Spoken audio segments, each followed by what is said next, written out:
Attention, please. This uploading is only for educational purpose. No intention to infringe copyrights. Learning English with subtitles GPITRAL. Follow us.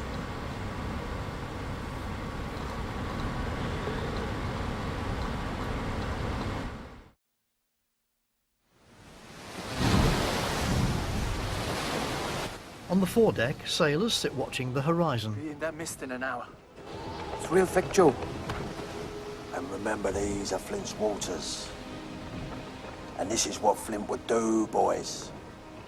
He would wait for the shipping mist to it. Then it would come for it. You got any children, Israel? One or two, John?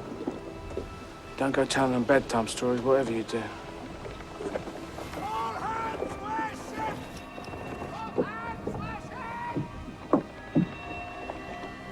The predicted mist closes in, and another ship's bell can be heard. We don't have the speed to outrun anything. Kill all the lanterns. Kill all the noise. Kill the lanterns. Kill the noise! The lanterns are doused, and all is silent as Captain Smollett trains his telescope on the murky outline in the mist.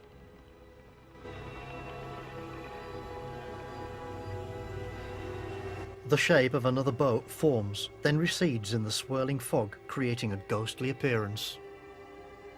These are the captain's waters, John Silver. Did you see that, William O'Brien?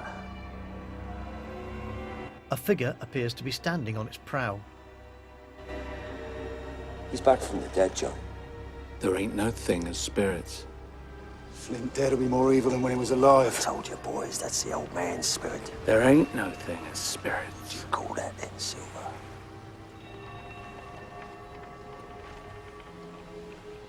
The ship vanishes into the murk. That route will take an extra 4 days. If we cut through Bermuda waters, we'll reach our destination by Friday. To sail without convoy is dangerous. There are pirates near Bermuda who wait for such a prize And as I've us. read of privateers, sir, under commission from American colonies to clean up these waters, but act no better than Flint himself. For this, your orders, sir, are to follow a direct route. The crew are seasoned seafarers. They know the trouble in these waters. They will not sail in them. I believe they can be persuaded, sir. Good man. I believe, Captain Smollett, if we're primed and ready for a scoundrel's attack, the boys I've vouched for will take the direct route, and the others will come along. I feel almost sure of it, sir. Good man, sir. The captain looks peeved. On deck, guns, powder and cutlasses are broken out and distributed. Light up, boys! Check the pistols and the powder. Gun crew's primed and practice on the gun deck. Where's Mr. Arrow? Below deck. And incapacitated again, I'm afraid, Captain. Did you give him liquor? No. Where does he get it from? Mr. Merry, you'll be my first mate now, until further orders. Aye, sir. Long John hands George Merry a sword as he passes him. Load them up, boys!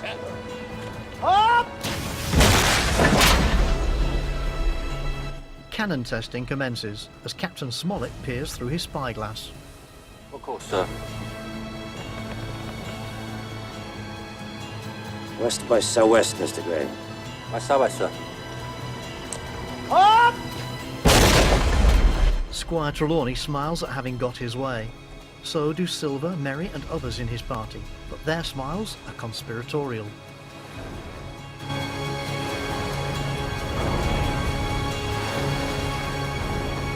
Jim's in the galley, chopping chicken. How much longer will we need to stand to, Mr. Silver? Oh, day, couple of days. Depends on our port of call. But now would be a very good time for that map to walk out the squire's cabin, come down here, walk into the galley, walk past my eyeballs.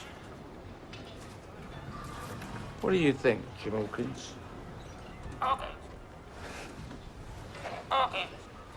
Silver covers up Flint, the talking parrot. Now would be a very good time. On deck, Mr. Arrow staggers drunkenly, a bottle to his lips, but he's also angry.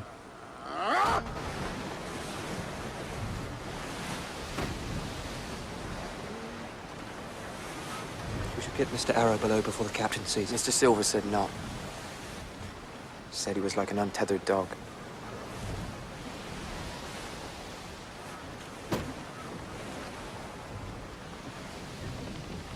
Drink and comfort like a friend.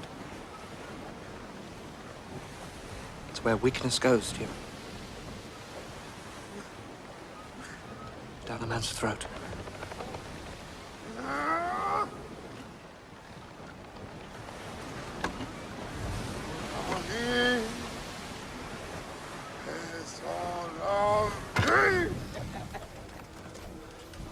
As Mr. Arrow plunges a knife into the ship's rail, Jim furtively enters Squire Trelawney's sleeping quarters.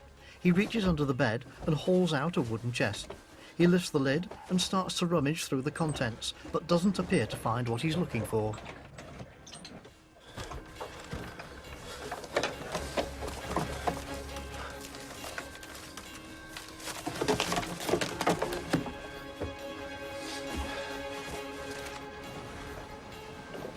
Long John watches and sees Jim reappear on deck.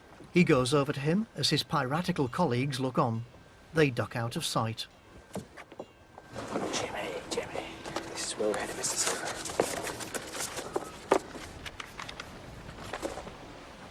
What is this? Is this the original? No, the one I saw had more markings on the island. Squire Trelawney must have made a fresh copy. Well, I want to trace the original, not this. But everything's there, latitude and longitude. For your journal. Well, better put it back there. Good lad.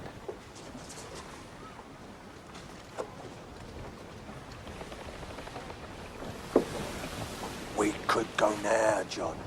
My word. But you won't be getting yet. Because we haven't seen the map, have we, John? If we got that, I reckon your word would come tumbling out. Patience, boys. Patience. A drunken Mr. Arrow bursts out of the hold. All right, here it goes. He's carrying a wooden cudgel behind his back. Think of the lives you're gonna live if you follow my orders now. You never have to follow orders again.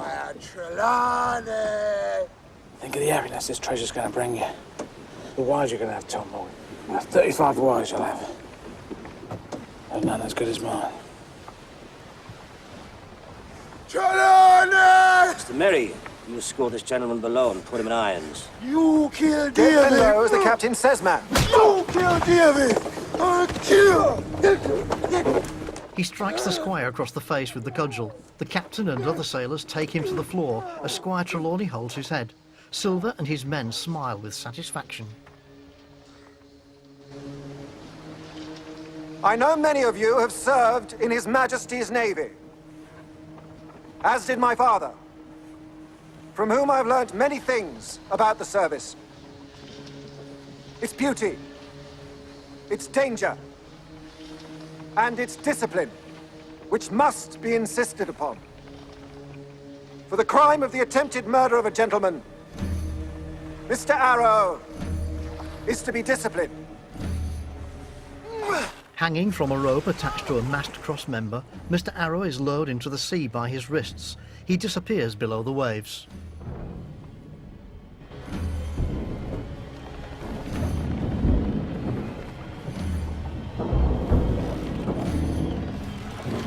When he's hoisted back up, he hangs limp and lifeless from the rope. The crew are silent. Jim looks horrified, and Squire Trelawney stands looking righteous, a bruise on his left temple.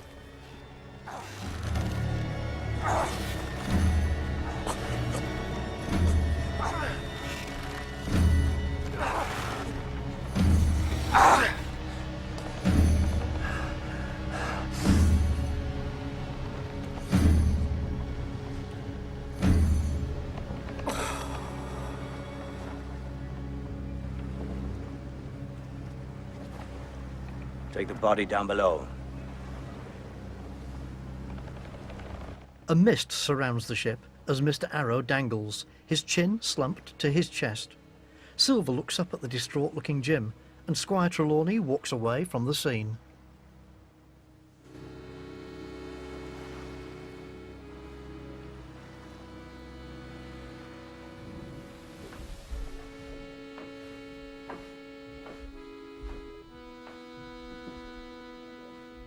Jim descends the steps into the galley. He moves back into the storage area and lifts the sacking from the top of the large apple container. He crawls inside it and rests his head down among the green fruit. A little later, he awakes to hear voices.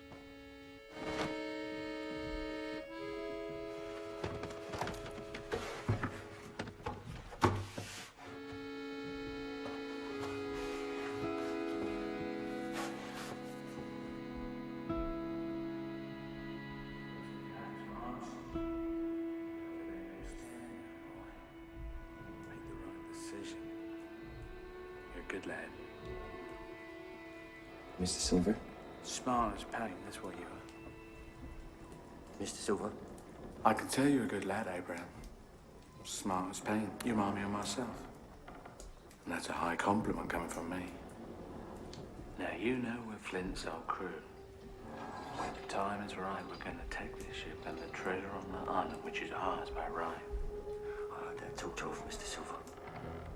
So will you be with us? Yes. Yeah, I'll be with you, Mr. Silver. Smart lad. Is he with us? He says it, but we'll see. Yeah, I'm over you, boys. Get us an apple, Abe.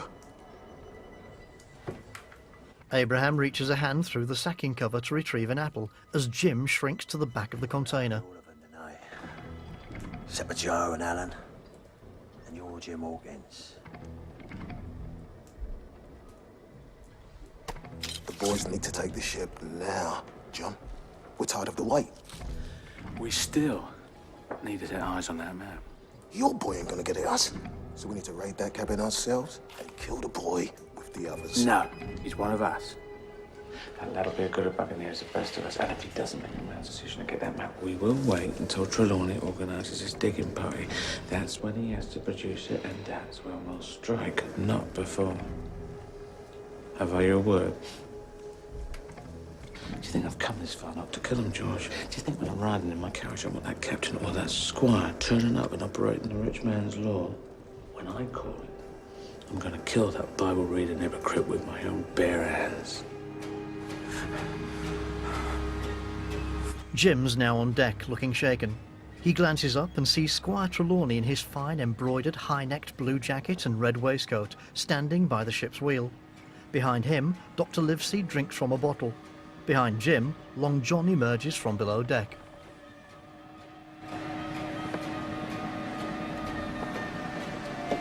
Will you help me, Jim? Come and help me. Long John cleans a wooden ladle and then goes back below. Jim looks torn. He glances one way and then the other. Finally, he makes his way back into the squire's quarters, where he rifles through bureau drawers.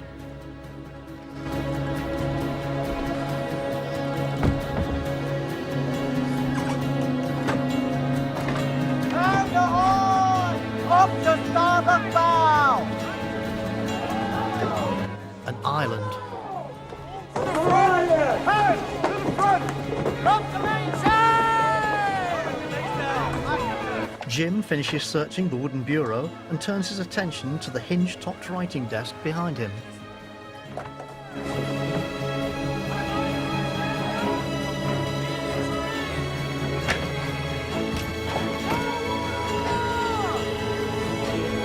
Crewmen stand on the prow of the boat looking towards the island as Jim still fails to find what he's looking for.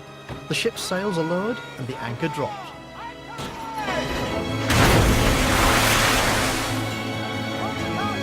Eventually, Jim opens a book sitting on the desk top, and the original map falls from between its leaves. Jim slips it into his waistcoat pocket. An aerial view of the island identifies it as that drawn on the map.